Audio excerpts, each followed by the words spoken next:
नमस्कार साथियों, बहुत बहुत स्वागत है आपका इसके नेक्स्ट एजुकेशन में। आज हम दिल्ली सल्तनत काल से संबंधित 20 महत्वपूर्ण प्रश्नों के बारे में चर्चा करेंगे। यदि आप किसी प्रतियोगी परीक्षा की तैयारी कर रहे हैं तो ये प्रश्न आपके लिए बहुत ही महत्वपूर्ण होने वाले हैं। जल्दी से वीडियो को लाइक कर दीजिए और चैनल को सब्सक्राइब कर बेल आइकन दबा दीजिए ताकि आने वाले वीडियो की नोटिफिकेशन आपको प्राप्त हो सके। तो आइए शुरू करते हैं। हम पहला प्रश्न है, वह रोमन सम्राट अगस्टस की भांति सावधान था कि वह दूसरों की तरह शक्तिशाली ना लगे और वह दूसरों के स्तर से अधिक न लगे। यह संदर्भ किसका है? ऑप्शन है बाबर, इब्राहिम लोदी, बहलोल लोदी या जलालुद्दीन खिलजी। इसका सही उत्तर है ऑप्शन सी, बहलोल लोदी। दोस्तों, लोदी वंश का संस्थापक बहलोल लोदी था। वह 19 अप्रैल 1451 को बहलोल शाह गाजी की उपाधि से दिल्ली की गद्दी पर बैठा था।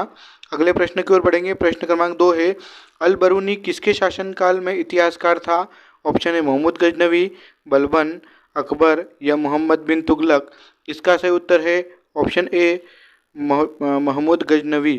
दोस्तों, अबू रिहान मोहम्मद बिन अहमद को अल बरूनी के रूप में जाना जाता है, जिनका जन्म 973 ईस्वी में खिजा क्षेत्र में हुआ था और ये महमूद गजनवी के दरबार के एक रत्न थे। अगले प्रश्न की ओर बढ़ेंगे। प्रश्न क्रमांक 3 है, निम्नलिखित में से कौन सा शासक दास या गुलाम राजवंश से संबंधित है? ऑप्शन है इल्तुतमिश, हुमायूं, अकबर या शाहजहां। इसका सही उत्तर है ऑप्शन ए, इल्तुतमिश। दोस्तों, इल्तुतमिश को गुलाम या दास भी कहा जाता था क्योंकि वह कुतुबुद्दीन ऐबक का उत्तराधिकारी था जो भारत में गुलाम वंश का संस्थापक बना। अगले प्रश्न की ओर बढ़ेंगे। प्रश्न क्रमांक 4 है, दक्षिण अफ्रीकी यात्री इब्न बतूता किसके शासनकाल में भारत आया था? ऑप्शन है हुमायूं, अकबर, मोहम्मद बिन तुगलक या अलाउद्दीन खिलजी। इसका सही उत्तर है ऑप्शन सी, मोहम्मद बिन तुगलक। दोस्तों, इब्न बतूता मोरक्को का यात्री था। वह मोहम्मद बिन तुगलक के शासनकाल के दौरान भारत आया था और मोहम्मद बिन तुगलक उसकी विद्वता से प्रभावित हुए और उन्होंने इब्न बतूता को दिल्ली का काजी या न्यायाधीश नियुक्त किया था। अगले प्रश्न की ओर बढ़ेंगे। प्रश्न क्रमांक 5 है, मोहम्मद गजनवी ने भारत पर कितनी बार आक्रमण किया? ऑप्शन है 12 बार, 15 बार, 17 बार या 18 बार। इसका सही उत्तर है ऑप्शन सी, 17 बार। दोस्तों, मोहम्मद गजनवी ने प्राचीन भारत पर 17 बार आक्रमण किया। वह भारत पर आक्रमण करने वाला प्रथम तुर्की था। उसने वर्ष 1001 से 1027 ईस्वी तक भारत पर 17 बार हमला किया और लूटा। अगले प्रश्न की ओर बढ़ेंगे। प्रश्न क्रमांक 6 है, किसने अपने आप को खलीफा घोषित किया था? ऑप्शन है इल्तुतमिश, अलाउद्दीन खिलजी, महमूद गजनवी या मुबारक शाह। इसका सही उत्तर है ऑप्शन डी, मुबारक शाह खिलजी।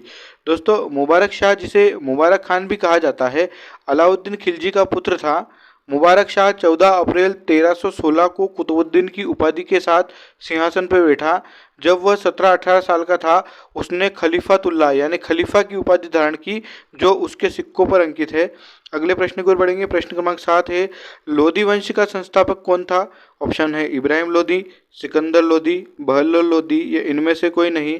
इसका सही उत्तर है ऑप्शन सी, बहलोल लोदी। दोस्तों, बहलोल लोदी 1451 में लोदी राजवंश का संस्थापक था।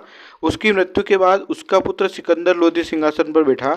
अगले प्रश्न की ओर बढ़ेंगे। प्रश्न क्रमांक 8 है, भारतीय इतिहास में बाजार नियमों या मूल्य नियंत्रण पद्धति की शुरुआत किसने की थी? ऑप्शन है शेर शाह सूरी, मोहम्मद बिन तुगलक, फिरोज तुगलक या अलाउद्दीन खिलजी। इसका सही उत्तर है option D, Alauddin Khilji.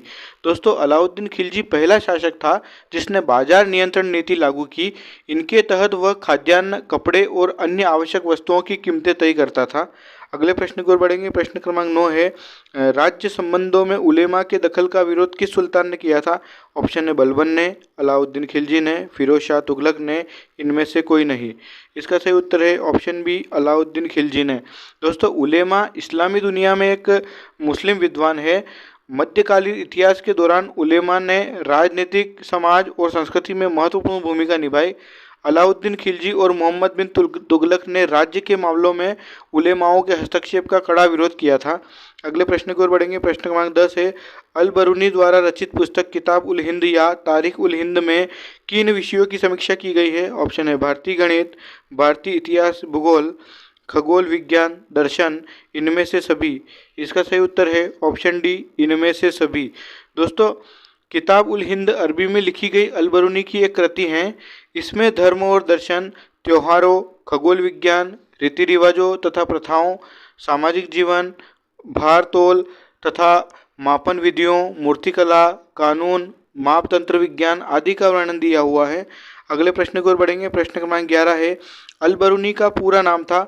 Option है अबू रेहान मोहम्मद, अबू अब्दुल्ला, अली गुरशास्प या इनमें से कोई नहीं। इसका सही उत्तर है ऑप्शन ए अबू रेहान मोहम्मद। अगले प्रश्न की ओर बढ़ेंगे। प्रश्न क्रमांक 12 है, अल बरूनी के अनुसार अंत्यज यानी चतुवर्ण के नीचे का वर्ग में शामिल थे। ऑप्शन है धोबी, मोची, जादूगर, डलिया व ढाल बजाने वाले, नाविक, मछुआरा, व्याध, जुलाहा, ए और बी दोनों या न ही ए और न ही बी। इसका सही उत्तर है ऑप्शन सी ए और बी दोनों। अगले प्रश्न की ओर बढ़ेंगे। प्रश्न क्रमांक 13 है, 11वीं सदी के भारत का दर्पण किसे कहा जाता है। ऑप्शन है किताब उल हिंद, रेहला, तारीख ए यामिनी या इनमें से कोई नहीं। इसका सही उत्तर है ऑप्शन ए किताब उल हिंद। दोस्तों किताब उल हिंद की रचना अबू रेहान ने की थी। अबू रेहान को अल बरूनी के नाम से जाना जाता है। किताब उल हिंद को 11वीं सदी का दर्पण माना जाता है। अगले प्रश्न की ओर बढ़ेंगे। प्रश्न क्रमांक 14 है, वह हिंद का युद्ध 1008-9 निम्नलिखित में से किनके बीच लड़ा गया।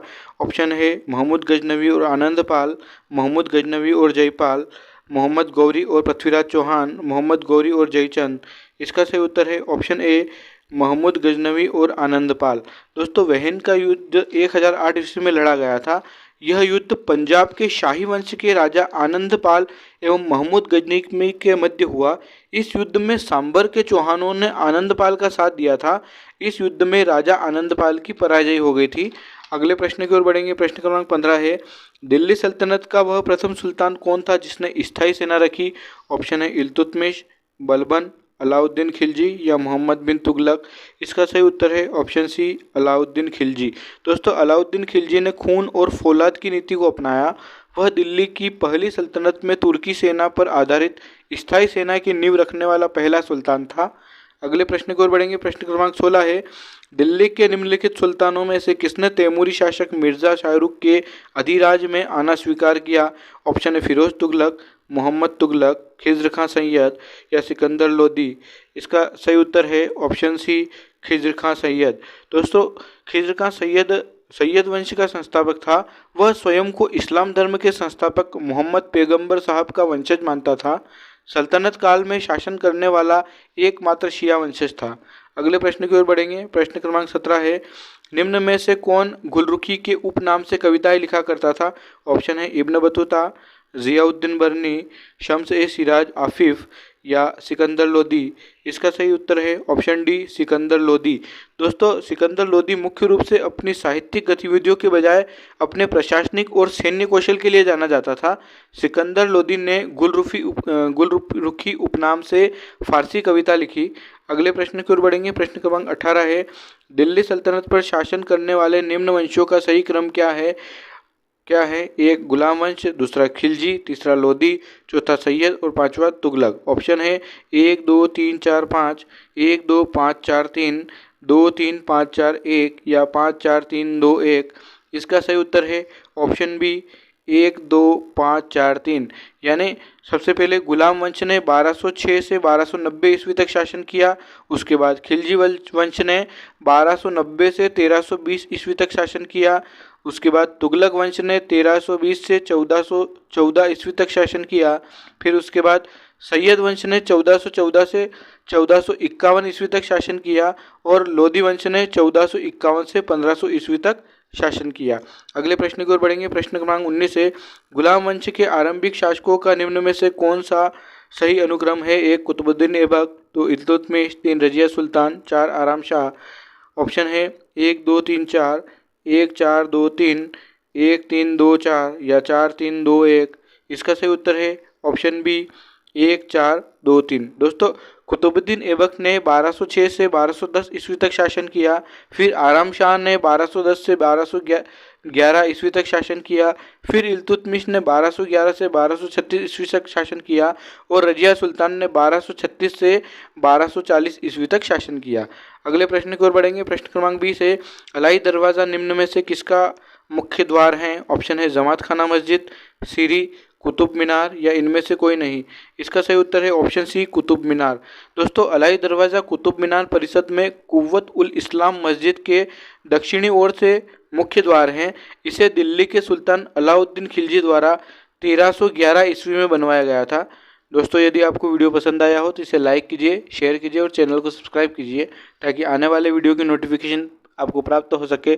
तो कल मिलते हैं अगले भाग के साथ। Thank you.